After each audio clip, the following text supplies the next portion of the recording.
Hi, I'm Tom Condra, and this is my story. I was born October the 3rd, 1949 in Chattanooga, Tennessee, and I was in the Vietnam era. I went to Fort Benning, Georgia, October the 21st of 1969. There I took basic training.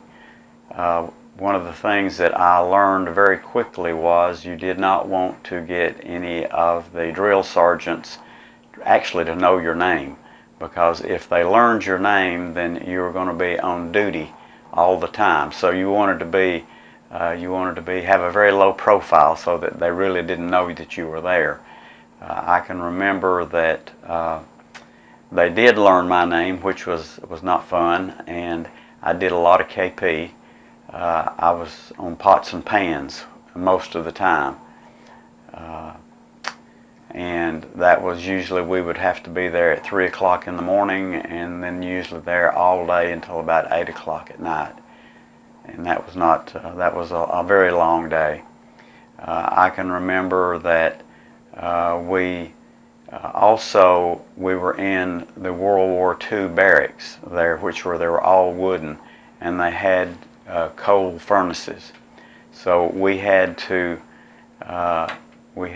gather coal from the coal storage areas, and sometimes we had to gather coal from other companies because we would run short on coal, and so we would have to go and borrow coal from some other company in order to keep our barracks warm. And with it having a open fire in the furnaces, we had to have what was called fire watch. So we had to have someone on duty all the time to make sure that not only the coal kept in the furnace, but that there wasn't a fire that broke out while that we were asleep. I know that the drill sergeants would come through during the middle of the night and wake us up, and a lot of times we would have to go out in our skivvies, which was in our underwear, t-shirts and underwear, and they would have us run and wake us up, and we would have to go outside at nighttime. They'd usually get us up in the mornings, probably around 5 o'clock, and we would go for a couple of mile run in the morning before breakfast. For me, breakfast was the best meal of the day because it's hard to mess up eggs and bacon. So that was breakfast was a good meal for me, and lunch and dinner were just so-so. When you were on KP, we also peeled potatoes, and that was an experience. We had a potato peeler where that you would put them in a big drum that had rough edges, and it would sand off the peel, but they didn't let us use it. We had to actually peel the potatoes by hand. And then I remember that we would we went through the hand-to-hand combat training and the rifle range. The rifle range was a pretty bit of fun for me. I was a pretty good shot, and actually I shot expert, and all the guys in the unit that shot expert, we got a weekend pass, and that was the first time that we had gotten away from basic training. And we went to Columbus. We got a taxi cab and went to Columbus, Georgia, and spent the weekend at a motel there. And it was nice to get a hot shower, because at the barracks the hot water usually ran out pretty quick. So you may, if you didn't get there early, you were taking a cold shower. So another thing that I remember that was really strange and different for me was in the latrine there were not stalls. It was just a row of commodes, and everyone sat on the commode and did what they needed to do, and that was an experience and something you had to get used to doing, because typically most of us were used to going to a bathroom and closing the door. So it was that was a very unique experience and a learning thing. And I remember that basic training finished. It was about a week before Christmas, and the guys that were a long way from home, we had a lot of guys in our company that was from New York and New Jersey, and so they automatically gave those guys passes to go home for the Christmas holidays. And I remember that with me only being a couple of 100 miles away, I was one of the ones that was chosen to have barracks duty during the Christmas holidays. But there was a guy that actually lived in Columbus, Georgia, and I paid him $40 to pull my duty for me, and I went home. So that was pretty good. Got home in the middle of the night, and I hadn't told my mother and dad that I was coming home. So that was a pretty fun experience to see the expression on their face when I just showed up about 2 o'clock in the morning at home. So that was a lot of fun.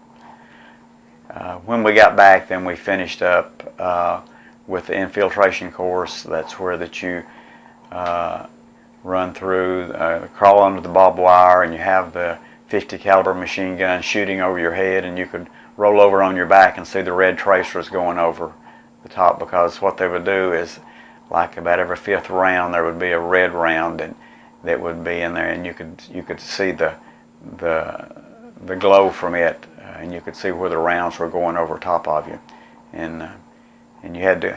I remember when we first crawled over the wall. It had been raining, and the route that I had to go, as you dropped over the wall, it was full of water. So I ended up soaking wet at the very point of starting, and so that was it was cold in December, so that was a pretty cold experience. And then as you crawled under the barbed wire, you'd have to turn over on your back and put your rifle to push the barbed wire up to where that you could crawl under it. But that had been used many times, and there was a trough there, so it was full of water too. So when I turned over on my back, the water ran down the back of my coat and got my back all wet. And so it was pretty. That wasn't very enjoyable, but it was just one of those things that we had to do. And then we had our graduation ceremony, which is a big parade, and all of the companies that graduate parade in front of the parade stand, where that all of the officers sit there and watch you parade, along with if some of the soldiers had their folks come down and watch them graduate. So that was kind of fun there too. And after that, then they bust. At that point, when we graduated, we had 150 in our company, and 145 of the guys went on to Fort Polk, Louisiana for advanced infantry training, and from there they went on to Vietnam. Me and 4 other guys went to Fort Sill, Oklahoma, where that we trained to be in artillery, and my MOS was in FDC, which is Fire Directional Center. The Fire Directional Center group is the ones that would plot the azimuths to where that we would know where the guns would need to fire at the targets. The forward observers would call back and give us coordinates, and then we would have to calculate to give the guns the elevation and direction for them to fire. And usually what we would do is it would take 3 rounds to zero in on the target. You typically tried to go long with the first round and go short with the second round, and then usually on the third round you could be pretty close to accurate. And the guns would they may be firing at the same target, and then they may be going in different directions. And we could fire ground effect, or we could fire rounds that would burst 50 feet above. If there were enemy troops on the ground, we could fire like bursts that would go off about 50 feet above them, and they'd get a lot more shrapnel that way. So once that we finished our training in Fort Sill, then we went to Fort Bragg, and there we did. Fort Bragg was Airborne Ranger School, and we did some firing for those guys. We stayed there probably about 2 months and took some additional training there. And from there, they shipped us to Fort Rucker, Alabama, which was a helicopter training school. It was for helicopter pilots and door gunners. And what we did is we would fire what they call illumination rounds, and that the illumination round is in a parachute, and when it opens up, there are flares in the inside the round which will light up the ground, and that would allow the helicopter pilots and the door gunners to practice firing at nighttime. Usually our shift was from about 8 at night until about 4 o'clock in the morning. And that was kind of hard learning to sleep during the daytime.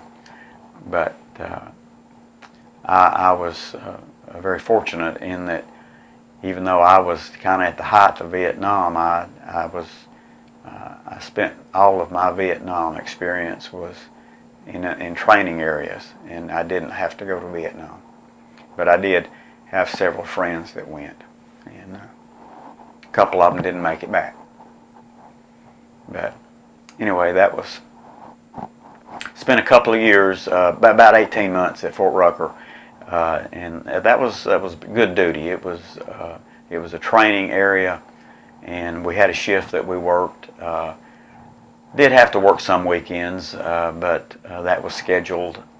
And once that I was finished there, then I came home.